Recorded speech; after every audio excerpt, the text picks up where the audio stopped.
करो, प्रभु तुमको अंगीकार कर ले, अपने हृदय में विराजमान।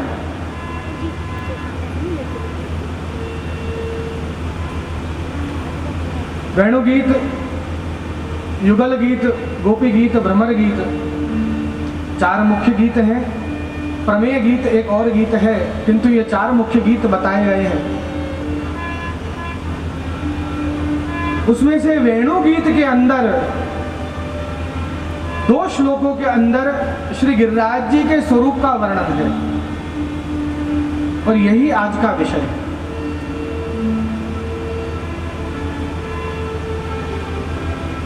श्री गिरिराज जी हरिदास वर्य कहा, हरि के दासों में उत्तम उनके शिरमोर, ऐसा वर्णन करती हैं गोपिकाएं।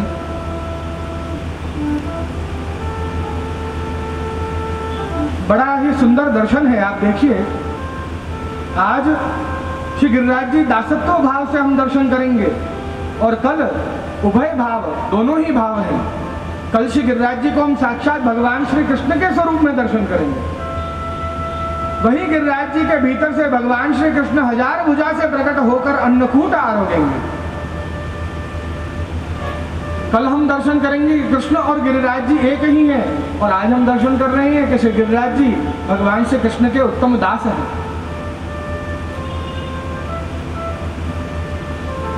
हरिदास वर्य श्री गिरिराज श्री गोवर्धनाय नमः, ये मंत्र है श्री गिरिराज जी का। ऐसा कहते हैं कि इस मंत्र के जाप से जो भी हम मांगो, श्री गिरिराज जी वो हमें प्राप्त कराते हैं। कुलिंदिनियों का सौभाग्य का वर्णन और श्री गिरिराज जी के हरिदास वर्य स्वरूप का वर्णन, और जिनके विषय में भगवदियों ने भी ऐसे कहा कि जिनके वे नैना नहीं, क्यों देखें वे रूप। वे नैना, जिनके पास वे अलौकिक नेत्र नहीं, वो ऐसे रूप के दर्शन क्यों करते होंगे, ऐसे गिरिराज जी के दर्शन क्यों करते होंगे। जिनके भाव न उपजिए, जो परे मोह के कूप, उनके भाव नहीं उपज सकता जो मोह के कूप पड़े हुए हैं। मोह माया के बंधन में जो डूबे हुए हैं।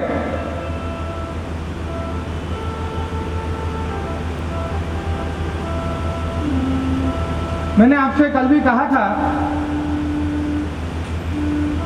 कि बिल्कुल भेड़ के जैसे चाल हम चलते हैं, अपने स्वरूप को तो हम भूल ही गए हैं। कोई भी नया आता है, बस उसके पीछे दौड़ने लगते हैं।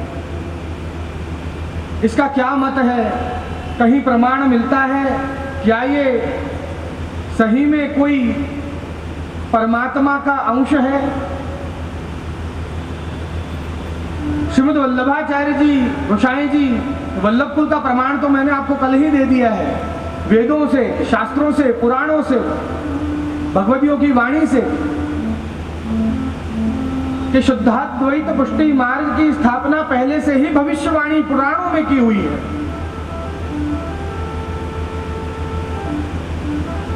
बिना सोचे, बिना समझे, बस किसी के पीछे हम भाग देते हैं।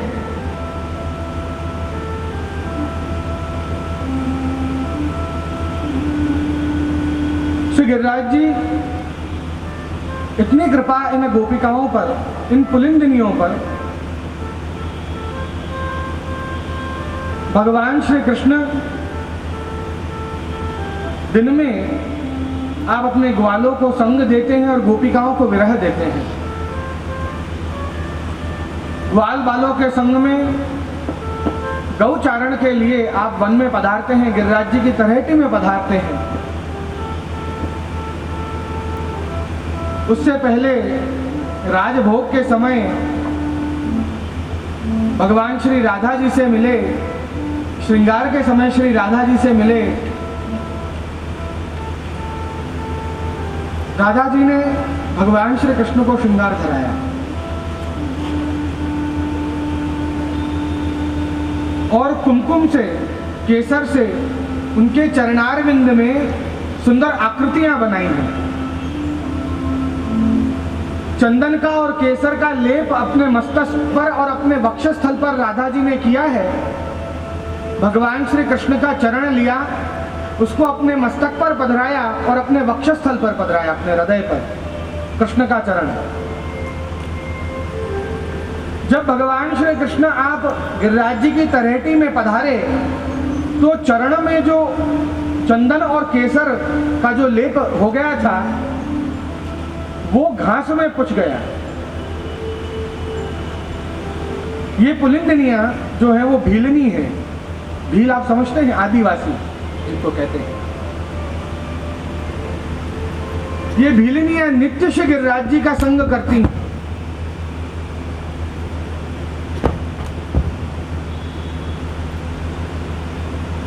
संग करती हैं और श्री गिरिराज जी ने इतनी कृपा की कि जो कृपा भगवान श्री कृष्ण मुझ पर करते हैं, मैं चाहता हूं कि उतनी ही कृपा इन पुलिंदिनियों पर करें। ऐसा विचार श्री गिरिराज जी ने किया।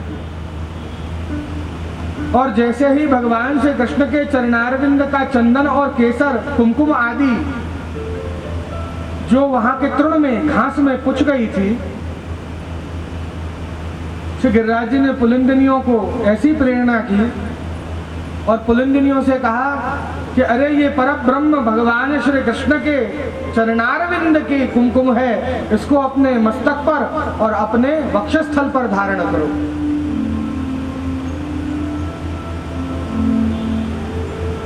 पुलिंदिनियों ने उसको उस तृण पे से, उस घास पे से पहुंचा और जैसे ही अपने मस्तिष्क और अपने वक्षस्थल पर धारण किया, ऐसे ही उनके अंदर स्वामिनी भाव प्रकट हो गया, क्योंकि स्वामी जी के हृदय का स्पर्श करके और वो कुमकुम वहां लगी थी। और ऐसे सुंदर दर्शन करके सारी गोपिकाएं, दो प्रकार के वरदान भगवान ने गोपिकाओं को दिए हैं, दूरदर्शन और दूर श्रवण। भगवान ने कहा कि मैं जब भी जहां भी होऊंगा और मैं वेणु नाद करूंगा, उस वेणु का नाद आप अपने घर पर बैठे ही सुन सकोगे।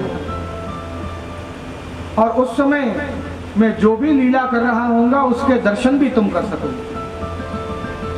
तो दूर श्रवण और दूर दर्शन, ये दोनों ही वरदान भगवान ने गोपिकाओं को दिए।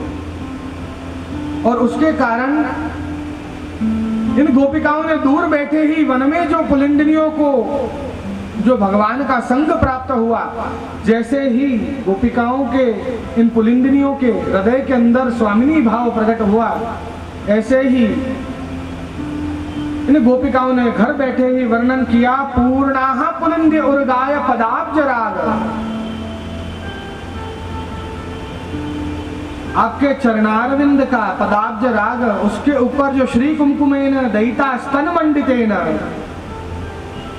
जो स्वामी जी के हृदय से लगकर जो कुमकुम आया था, वो जब घास पर पुछ गया और जैसे ही पुलिंदिनियों ने उसको हाथ में उठाया, श्री गिरिराज जी ने कहा कि जिसको तुमने हाथ में पकड़ रखा है वो कोई सामान्य वस्तु नहीं, ये साक्षात परब्रह्म पूर्ण पुरुषोत्तम भगवान श्री कृष्ण के चरणारविंद का कुमकुम है। इसको अपने मस्तक और अपने हृदय पर धारण करो। तद्दर्शन स्मर रुजस्तृण रूषितेन, जो तृण पर कुछ गया है उसको आपने हाथ में लिया है और लिम्पंत्य, उसका लेपन किया है। आनन कुचेशु, मस्तक, आनन मतलब मस्तक और कुचेशु मतलब वक्षस्थल, हृदय पर। आनन कुचेशु जहुस्ताद दाधिम, उसको अपने मस्तक पर और अपने वक्षस्थल पर जैसे ही आपने धारण किया लिम्पंत्य, और उसी समय उनके हृदय के अंदर स्वामिनी भाव प्रकट हुआ।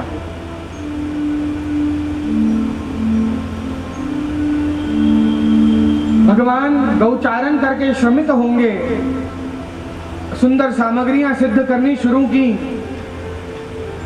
दासत्व भाव आया है, स्वामिनी भाव आया है। सुंदर फल आदि संवार कर छाप में तैयार कर रखे हैं। प्रभु को अरोगाने के लिए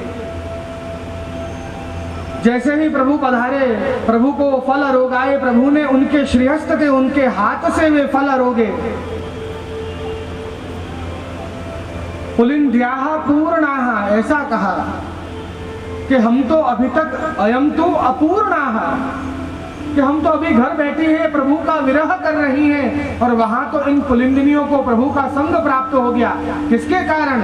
श्री गिरिराज जी के कारण, क्योंकि ये पुलिंदिनियां श्री गिरिराज जी का संग कर रही थी, इसलिए श्री गिरिराज जी ने ऐसी कृपा की कि जिसके कारण उनको प्रभु की प्राप्ति हुई। आप देखिए, पदाब्ज राग श्री कुंकुमेन तृण रूषितेन आनंद कुचेषु दिंपन्त्यः।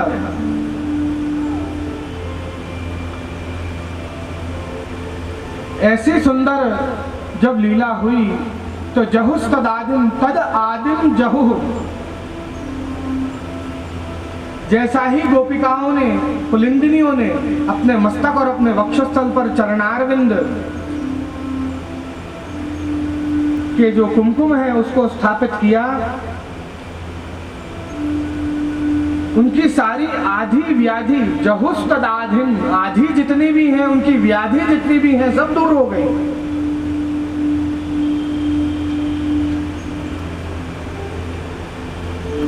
आप देखिए, भगवान का चिन्ह, चरण चिन्ह, ये तिलक है।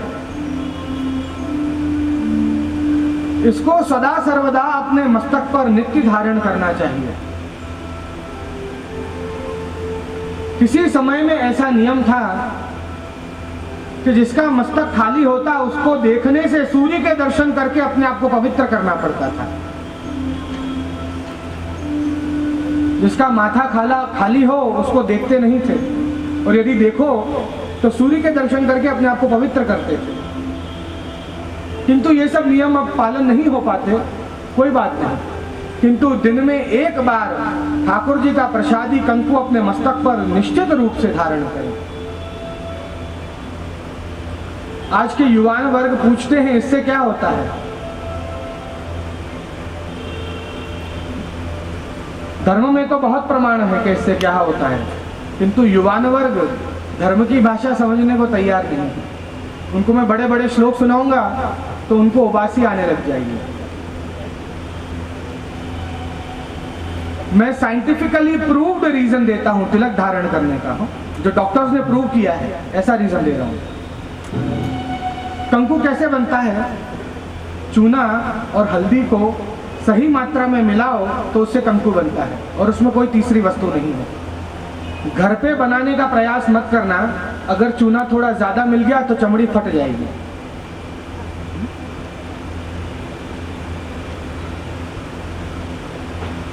हल्दी को और चूने को यदि मिलाओ तो उससे कंकु बनता है। प्योर कंकु उसी को कहते हैं, उसमें कोई तीसरी चीज नहीं है, कोई कलर नहीं, कुछ भी नहीं। उस कंकु को जब यहाँ पर हम धारण करते हैं, टीकी लगाएं या तिलक करें, तो ऐसे कहा जाता है कि इन दोनों का जो कॉम्बिनेशन है वो एक केमिकल रिएक्शन करता है। यहाँ पर साइनस होता है,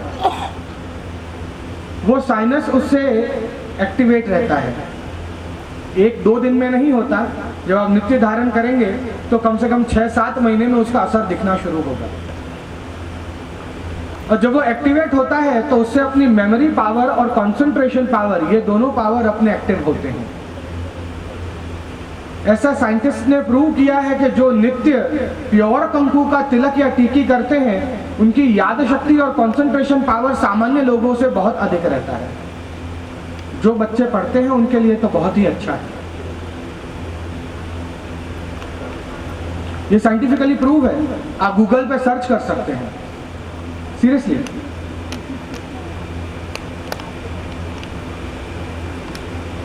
कितनी बातों को हम समझ नहीं पाते हैं। हमारे प्राचीन जो बड़े बुजुर्ग हुए, उन्होंने किसी ना किसी कारण से ही उनको नियमों को बनाया होता है। उसको धर्म के साथ जोड़ देते हैं, जिससे धर्म के भय से, प्रभु के भय से उन नियमों का पालन लोग करते रहे, किंतु वो अपने हित में होते हैं। यहाँ भी भगवान के चिन्ह को सदा सर्वदा अपने मस्तक पर धारण किया जाए तो ऐसा कहा है, जहुस तदादिम, उसकी सारी आधी व्याधि दूर हो जाती है। और किसके संग से यह प्राप्त हुआ? आप देखिए, अपने पुष्टि मार्ग का एक और नियम है, सदा सर्वदा अपने कंठ में कंठी को धारण करके रखना है। परमानंद दास जी के घर पे जब वैष्णव आए, इतना आनंद हुआ परमानंद दास जी को,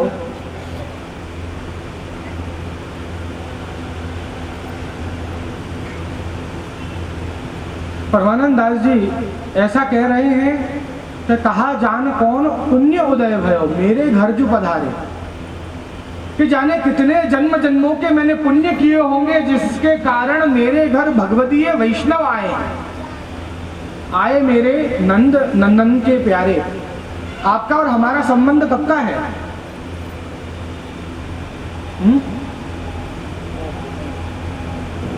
क्या आपका और हमारा संबंध खून का संबंध है, या आपका और हमारा संबंध वैष्णव या पुष्टि मार्ग से है, या जब आपने ब्रह्म संबंध लिया करीबन 15 साल पहले या 20 साल पहले या 2 दिन पहले, तो तब से आपका और हमारा संबंध है? परमानंद दास जी कह रहे हैं कि जो आपके प्रिय हैं, आपके प्यारे जो नंद नंदन हैं, वही मेरे प्यारे नंद नंदन है। हमारा संबंध है वो निकुंज से है, लाखों वर्ष पुराना, अभी का नहीं है। ये मेरे नंद नंदन के प्यारे आए हैं आज मेरे घर पे, जो हजारों वर्षों से जो हमारा संबंध है, लाखों वर्षों से जो हमारा संबंध, वो आए।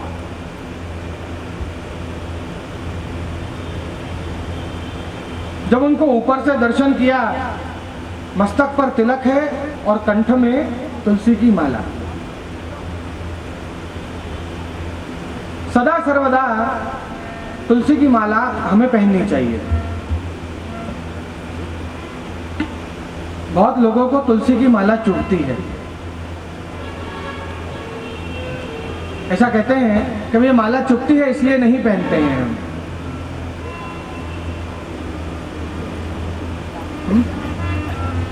कितने लोग होंगे यहाँ पर अपने कंठ को भी छुपाने का प्रयास कर रहे होंगे जिन्होंने कंठी नहीं पहनी होगी।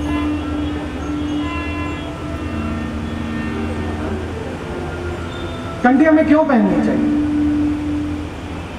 तुलसी के गुण तो आप सब जानते ही हैं, ठीक है। चर्म रोग से दूर रखती है, कंठ में इन्फेक्शन, लंग्स में इन्फेक्शन, श्वासाश्वास क्रियाओं में इन्फेक्शन वगैरह नहीं होते तुलसी से। कितने सारे अब तो थ्रोट के सिरप्स तुलसी से बनते हैं। तुलसी के बहुत सारे फायदे हैं, एक दो नहीं, बहुत सारे। स्किन को क्लियर करती है। पर हमारे वहाँ तुलसी क्यों पहनते हैं? तुलसी की कंठी क्यों पहनते हैं? देखिए, 3 प्रकार के भक्त हैं पुष्टि मार्ग के अंदर। एक तो उत्तम भक्त हैं, जो ठाकुर जी को भोग धराते हैं और वही खुद खाते हैं और कुछ भी लेते नहीं, उत्तम भक्त हैं। ठाकुर जी को अरोगाया और फिर ही लिया। यदि कोई वस्तु अन्न प्रसादी है तो वो नहीं ली, ठीक है। उसके बाद मध्यम एक और प्रकार आता है। कितनी बार ऐसा होता है